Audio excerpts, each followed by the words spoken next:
ഒരു പ്രതി വരുമ്പോൾ തന്നെ ജഡ്ജി എഴുന്നേറ്റ് നിൽക്കുന്ന ഒരു കാലത്ത് കൂടി നമ്മൾ ആലോചിച്ച് നോക്കും. അതിനോട് നടന്നിരിക്കുന്നത്. അതുകൊണ്ട് ഞാൻ പറയുന്നത് ആദ്യം മുതൽ പ്രതീക്ഷമായ വിധിയാണ്, അപ്രതീക്ഷമായ വിധിയല്ല. ഇനിയിപ്പോൾ 6 പേരെ എന്ത് ശിക്ഷിച്ചു ജനങ്ങൾക്ക് അറിയേണ്ട ആവശ്യമില്ല. ദിലീപിനെ കുടുക്കിയവർ അല്ലെങ്കിൽ ദിലീപ് കുടുങ്ങണമെന്ന് ആഗ്രഹിച്ച ഒരുപാട് പേരുണ്ട്. ഇപ്പോൾ പലരുമൊക്കെ മാളത്തിൽ ഒളിച്ചിരിക്കുകയാണ്, ഇനി പുറത്തു വരാൻ കഴിയില്ല എന്നുള്ള രീതിയിൽ. നാദിർഷയൊക്കെ പറഞ്ഞ കാര്യങ്ങൾ ഇപ്പോൾ അഖിൽമാരാർ അടക്കം പുറത്തു വിടുന്നുണ്ട്. അതായത് പറഞ്ഞതൊന്ന് എഴുതി ചേർത്തത് മറ്റൊന്ന്. പോലീസ് അങ്ങനെയാണ് ദിലീപിന്റെ കാര്യത്തിൽ മുഴുവൻ കാണിച്ചത്. ഇത്ര ക്രിമിനലായ ഒരാൾ അമ്മ സംഘടനയിൽ ഉണ്ടെങ്കിൽ ഞാൻ ആ സംഘടനയിൽ ഇരിക്കില്ല എന്ന് പറഞ്ഞു പോയ ഒരു രായപ്പൻ ഇവിടെ ഉണ്ട്. മൊത്തവും അടക്കി വാഴാൻ വേണ്ടി ദിലീപിനെ തൂത്തുവാരി എറിയണമെന്ന് ആഗ്രഹിച്ച കുറേ ആളുകൾക്കിടയിലൂടെയാണ് ഇന്നലെ ദിലീപ് നെഞ്ച് വിരിച്ച് നടന്നു വന്നത്. ഇനി ദിലീപ് തോണ്ടാൻ പോകുന്ന കുഴിമാടങ്ങൾ ആരുടേതൊക്കെ ആയിരിക്കും? ദിലീപ് പറഞ്ഞല്ലോ, ഞാൻ മാനനഷ്ടത്തിന് കേസ് കൊടുക്കും, ഗൂഢാലോചന വെളിയിൽ കൊണ്ടുവന്നേ മതിയാകത്തുള്ളൂ. കാരണം 88 ദിവസം എന്ന് പറയുന്ന അയാളുടെ ഒരു ജീവിതം. അതിനകത്ത് ശ്രീലേഖ പറഞ്ഞല്ലോ, IPS അവർ പറഞ്ഞല്ലോ, ഞാൻ ചെന്നില്ലാതെ അയാൾ ചത്തേനെ. അപ്പൊ ജയിലിലിട്ട് കൊല്ലാൻ വരെ തീരുമാനിച്ചിരുന്നു എന്ന് വേണം പറയാൻ. ഇയർ ബാലൻസ് നഷ്ടപ്പെട്ട അയാള് ഒരുപാട് തവണ ജയിലിൽ വീണിട്ട് ഇവര് പിടിച്ചെണീപ്പിച്ചപ്പോ അയാൾ നിലത്ത് വീണു. നമ്മുടെ ഇതിനെക്കാട്ടി വലിയ കൊലപാതകം നടന്നിട്ടില്ലേ? ബ്രിട്ടാനിയയുടെ മുതലാളിയെ ജയിലിലിട്ട് കൊന്നില്ലേ? അപ്പൊ ഇതിന്റെ പുറകെ ഒരു മാഫിയ ഉണ്ടെങ്കിൽ കൊല്ലാൻ പറ്റും. അപ്പം അവർ പറയുന്നത്, ഞാൻ ചെന്നില്ലായിരുന്നെങ്കിൽ ഒരുപക്ഷെ ദിലീപ് എന്ന് പറയുന്ന നിങ്ങളെല്ലാം കാണുന്ന ഈ മഹാനടൻ ജയിലിൽ തന്നെ ഒരുപക്ഷെ അപകടപ്പെട്ടതിനെ. ആ രീതിയിലേക്കുള്ള ഒരു ഗൂഢാലോചന അതിൻ്റെ പുറകിൽ ഉണ്ടായിരുന്നു. ഇപ്പം ഇന്നലെ പോലീസിനകത്ത് എന്തും വേണ്ടി കളിച്ചു, അല്ലെങ്കിൽ ഇപ്പോൾ പോലീസിനെ മഹത്വവൽക്കരിക്കുന്ന, പോലീസിനെ നമ്മൾ കുറ്റമൊന്നും പറയുന്നില്ല, പോലീസ് ചില കാര്യങ്ങൾ ചെയ്യാറുണ്ട്. പക്ഷേ പോലീസിനെ കൊണ്ട് അത് ചെയ്യിക്കാതിരിക്കുന്നതിന് വേണ്ടി അതിനകത്തുള്ള ചില മാടങ്ങൾ തീരുമാനിച്ചാൽ, അല്ലെ ഇങ്ങനെ ചെയ്താൽ മതി അങ്ങനെ ചെയ്താൽ മതി, അല്ലെ എന്നെ കൈകാര്യം ചെയ്ത് കളയും, അല്ലെങ്കിൽ അവർ പറയുന്നത് പോലെ ചെയ്യുന്ന ഇതിനകത്തെ കുഴപ്പക്കാരായിട്ടുള്ള പോലീസുകാരെ മാത്രം ഈ അന്വേഷണത്തിന് വെച്ചു കൊടുത്താലുള്ള ഒരു കുഴപ്പം. നാദിർഷ ഈ സമയത്ത് അയാൾ അമേരിക്കയിൽ ട്രിപ്പിലായിരുന്നു, കേസ് ആ സമയത്ത്. അപ്പം അവിടെ അമേരിക്കയിൽ വിളിക്കുന്നു പോലീസ് അന്വേഷണം, നിങ്ങൾ ഇതിനകത്ത് അറിവുള്ളതാണോ, അല്ലെങ്കിൽ നിങ്ങൾ ഏറ്റവും വേണ്ടപ്പെട്ട ആളാണല്ലോ, ഇതുപോലെ കേസുണ്ട്, അത് വലിയ കുഴപ്പമാണ്, നിങ്ങളും അതിനകത്ത് പ്രതിയാകുന്ന ഒരു അവസ്ഥയുണ്ട്, അല്ലെങ്കിൽ നിങ്ങളെ ചോദ്യം ചെയ്യുന്നതായിട്ടുണ്ടോ? നേരം പറഞ്ഞു, സാറേ ഞാനിവിടെയാണ്, ഇവിടെ നിന്ന് വന്നു കഴിഞ്ഞിട്ട് അതിനകത്ത് നേരിട്ട് വന്ന് അല്ലെങ്കിൽ മൊഴി രേഖപ്പെടുത്തുവാൻ സാധിക്കത്തുള്ളൂ, അതല്ല നിങ്ങൾക്ക് എന്താണ് ഇതിനകത്ത് അഭിപ്രായം? നേരം പറഞ്ഞു, ദിലീപ് എന്ന് പറയുന്ന ആൾ എനിക്ക് ഏറ്റവും വേണ്ടപ്പെട്ട സുഹൃത്താണ്, എന്തു കാര്യമുണ്ടെങ്കിലും ഞാനുമായിട്ട് പറയാറും, അല്ലെങ്കിൽ അത്തരത്തിൽ അദ്ദേഹത്തിൻ്റെ ഒരു വിഷമം വരുമ്പോഴും സന്തോഷം വരുമ്പോഴും എല്ലാം പങ്കുവയ്ക്കുന്ന ആളാണ്. ഈ ഒരു വിഷയത്തിനകത്തും എന്തെങ്കിലും കയ്യബദ്ധം അവന് പറ്റിയിട്ടുണ്ടെങ്കിൽ അതുപോലും എൻ്റെ അടുത്ത് പറയും. പക്ഷേ അതിനകത്ത് ഈ ഒരു വിഷയത്തിനകത്ത് യാതൊരു അറിവുള്ളതായിട്ട് എൻ്റെ അടുത്ത് പറഞ്ഞിട്ടില്ല, അങ്ങനെ ദിലീപിന് ഉള്ളതായിട്ട് എനിക്ക് തോന്നുന്നുമില്ല. അപ്പം ഈ അന്വേഷണ ഉദ്യോഗസ്ഥൻ നാദിർഷ പറഞ്ഞത് വെളിയിൽ വിട്ടോളൂ എന്ന് അഖിൽമാരാർ പറഞ്ഞതായിട്ടാണ് അഖിൽമാരാർ വെളിപ്പെടുത്തുന്നത്. നാദിർഷ പറഞ്ഞത് ഇങ്ങനെയാണ് ദിലീപ് പറഞ്ഞത്, അത് അന്വേഷണ ഉദ്യോഗസ്ഥൻ അന്നേരം പറഞ്ഞത്, അല്ലെങ്കിൽ ഈ വിളിച്ച ഓഫീസർമാർ പറഞ്ഞത് ഇങ്ങനെയാണെന്നാണ് പറഞ്ഞത്. അതല്ല, നിങ്ങൾക്ക് ഇങ്ങനെ ഒരു കയ്യബദ്ധം പറ്റി ദിലീപിന് എന്നുള്ള രീതിയിലേക്ക് ഒരു മൊഴി ഇങ്ങ് തന്നാൽ മതി. അപ്പം നാദിർഷ അങ്ങനെ മൊഴിയെടുക്കാൻ തയ്യാറല്ല. പക്ഷേ നാദിർഷയുടെ മൊഴി അങ്ങനെയായിരുന്നു പോലീസ് എഴുതി ചേർത്തത്. മനസ്സിലായില്ലേ? ഇഷ്ടമുള്ള പോലെ, അവർക്ക് താല്പര്യമുള്ള പോലെ, അവർക്ക് കൊടുക്കാൻ പറ്റുന്നത് പോലെ മൊഴികൾ എഴുതി ചേർത്ത് കോടതിയിൽ കൊടുത്തതിൻ്റെ ഫലമായിട്ടാണ് ഞാൻ അങ്ങനെയല്ല പറഞ്ഞത്, ഇങ്ങനെയാണെന്ന് കോടതിയിൽ വന്ന് പറയേണ്ടി വന്നത്. അല്ലാതെ മൊഴി മാറ്റിയതല്ല, അല്ലെങ്കിൽ പോലീസിന്റെ അടുത്ത് കൊടുത്ത മൊഴി പിന്നെ കോടതിയിൽ വന്നപ്പോൾ മാറ്റിയതാണെന്ന് ഇപ്പോൾ പലരും വ്യാഖ്യാനിക്കുന്നുണ്ടല്ലോ. അങ്ങനെ മാറ്റിയതൊന്നുമല്ല. മാത്രമല്ല, ഇന്നത്തെ ഗൂഢാലോചന നമ്മൾക്കറിയാമല്ലോ. ഇതിനകത്ത് എന്തിനാണ് ഒരു സഹപ്രവർത്തകന് ഇത്രയും കുഴപ്പം വരുമ്പം രായപ്പനൊക്കെ കിടന്ന് അങ്ങ് ഈ പറയുന്ന സത്യവാൻ സാവിത്രി കളിച്ചത്? രായപ്പന് നോക്കിയപ്പോൾ ദിലീപ് നിൽക്കുന്നത് കൊണ്ട്, അല്ലെങ്കിൽ രായപ്പനെക്കാട്ടി അഭിനയിക്കാൻ അറിയുന്നത് കൊണ്ട്, രായപ്പൻ അഭിനയിക്കാൻ അറിയാത്തത് കൊണ്ട് ജനം തിരസ്വൽക്കരിക്കും, അല്ലെങ്കിൽ ദിലീപ് നിൽക്കുന്നതുകൊണ്ട് കുഴപ്പമാണ്, അല്ലെങ്കിൽ അദ്ദേഹത്തിൻ്റെ കഴിവ് കൊണ്ട്, അദ്ദേഹത്തിൻ്റെ പ്രാപ്തി കൊണ്ട്, അല്ലെങ്കിൽ അദ്ദേഹം പ്രയാസപ്പെട്ടത് കൊണ്ട് അദ്ദേഹത്തിൻ്റെ കൂടെ ആ ഇൻഡസ്ട്രി നിൽക്കുമ്പോൾ അയാളെ ഈ രീതിയിൽ തകർക്കുന്നതിന് ഒരു അവസരം കിട്ടിയപ്പോൾ, അല്ലെങ്കിൽ ഈ രീതിയിൽ തകർക്കാൻ തീരുമാനിച്ചവരുടെ കൂടെ ആയിരുന്നു ഈ രായപ്പൻ നമ്മൾ സംശയിക്കേണ്ടിയിരിക്കുന്നു. അയാൾ WCC പിടിക്കുന്നു, മറ്റൊരു പലരെയും, അയാളെ അമ്മയ സംഘടനയ്ക്കകത്തുനിന്നും ഇതിനകത്തൊരു വിധി വരുന്നിടം വരെ അയാൾ അവിടെ ഇരുന്നോട്ടെന്ന് പലരും തീരുമാനിക്കുമ്പോൾ, അതിനകത്ത് മാന്യമായിട്ടുള്ളവരുണ്ടല്ലോ തീരുമാനിക്കുമ്പോൾ, അല്ലെങ്കിൽ ദിലീപ് ഇരുന്നാൽ ഞങ്ങൾക്ക് കുഴപ്പം വരത്തില്ലെന്ന് വിചാരിക്കുന്നവരുള്ളപ്പോൾ ഇയാളൊക്കെ എന്തോ പ്രയാസപ്പെട്ട അതിനകത്ത് WCC ഉണ്ടാക്കി നമ്മൾ കണ്ടില്ലായിരുന്നു. WCC എന്താ വന്നത്? ദിലീപിന്റെ വിഷയം വന്നപ്പോൾ WCC വന്നു, അതിന്റെ പുറകിൽ ആരായിരുന്നു? മഞ്ജു വാര്യരായിരുന്നു. ദിലീപിന്റെ വിഷയം അങ്ങോട്ട് അവതരിപ്പിച്ചു, വലിയ രീതിയിൽ ഹൈ പയൻസ് WCC കളഞ്ഞിട്ട് അവർ അമ്മയിലോട്ടങ്ങ് പോയി. പിന്നെ WCCക്ക് അത് മഞ്ജു വാര്യർ ഇല്ലല്ലോ.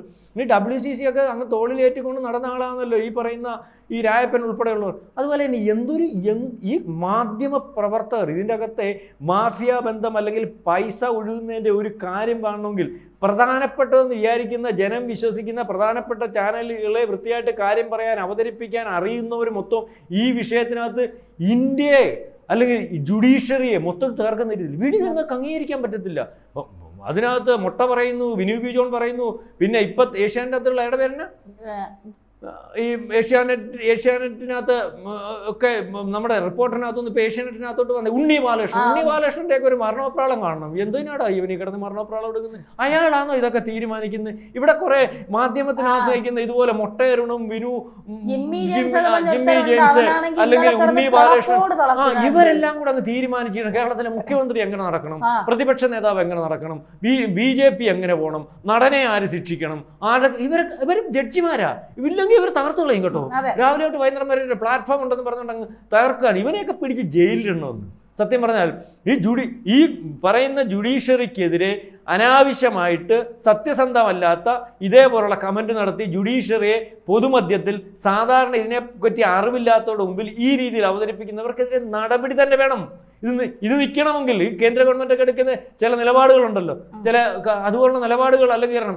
അല്ലാതെ ഇത്തരത്തിലുള്ള സ്വാതന്ത്ര്യത്തിന്റെ കാര്യമൊന്നുമില്ല. അല്ല സാർ, നമ്മൾ ഇന്നലെ ഒരു വാർത്ത ചെയ്തില്ല, ഭാഗ്യലക്ഷ്മി ഇന്ന് ഭാഗ്യലക്ഷ്മിക്കെതിരെ ഒരു കേസ് കൊടുക്കാൻ ഒരു അഡ്വക്കേറ്റ് ഒരുക്കുന്നുണ്ട് ഹൈക്കോടതിയിൽ. നമ്മുടെ വാർത്ത കണ്ടതിന് ശേഷം അല്ലെ അതിന്റെ കീഴിൽ വരുന്ന കമന്റ് കണ്ടു ഭാഗ്യലക്ഷ്മിയെ പറ്റി. ഇവനാരാ? എവിടെയെങ്കിലും ഇരുന്ന് ഡബിങ് അവർ ജീവിച്ചോട്ടെ, ഡബിങ് ആർട്ടിസ്റ്റ് അവർ ജീവിച്ചോട്ടെ.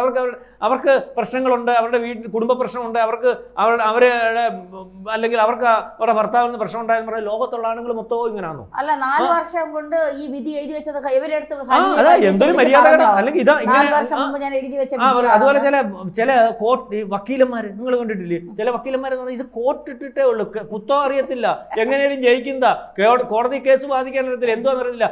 ബാക്കിയുള്ള വക്കീലന്മാരുടെ ഉള്ളിൽ കോർട്ടും ഒക്കെ ഇട്ട് അങ്ങനെ പോവാ.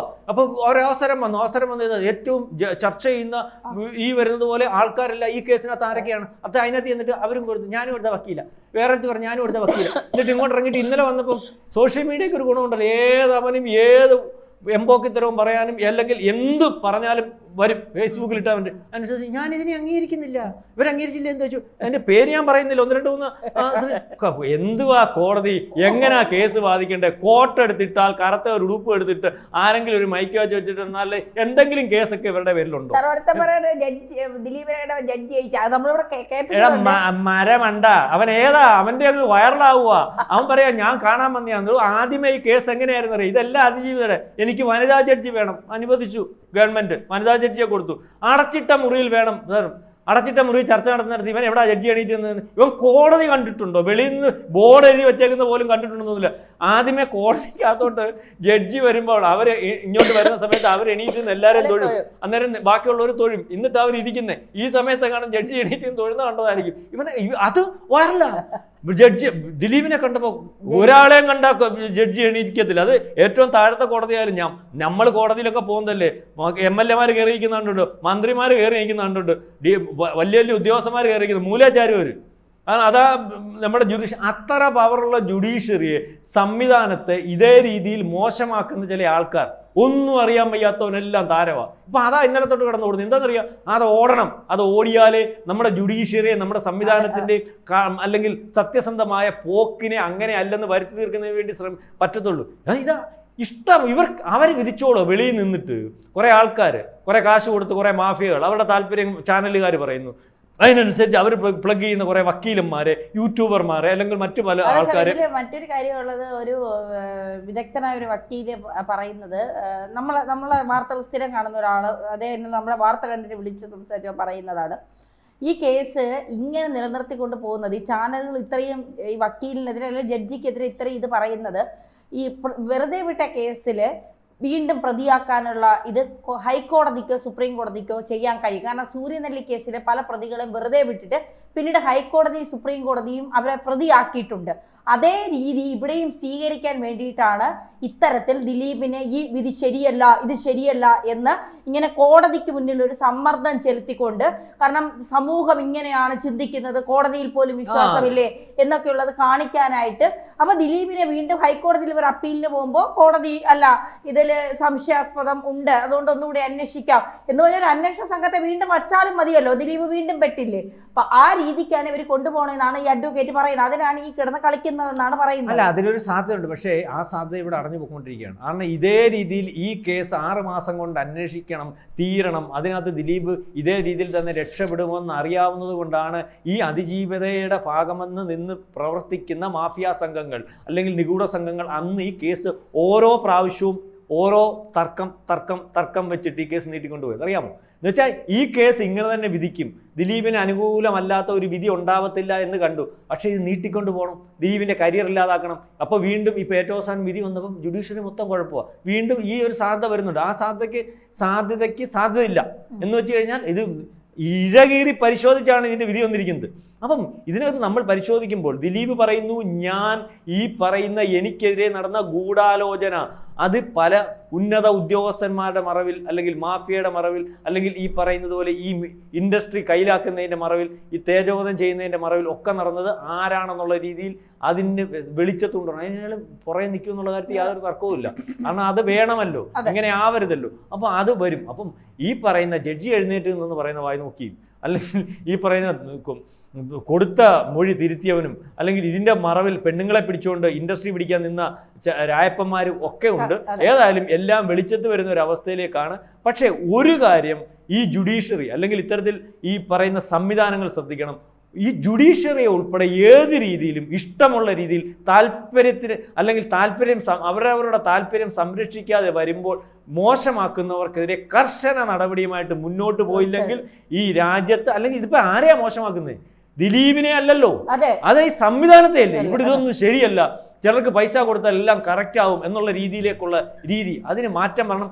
ഇങ്ങനെ പറയുന്നവരുടെ പുറകിൽ കോടാനുകോടി രൂപ ഒഴുകുന്നുണ്ട് എന്നതാണ് സത്യം. അത് രാജ്യത്തെ നശിപ്പിക്കുന്നതിന് വേണ്ടി ഒഴുകുന്ന പൈസയാണ്, അതായത് രാജ്യവിരുദ്ധ ശക്തികളുടെ പൈസയാണ് എന്നുള്ള കാര്യം മനസ്സിലാക്കണം.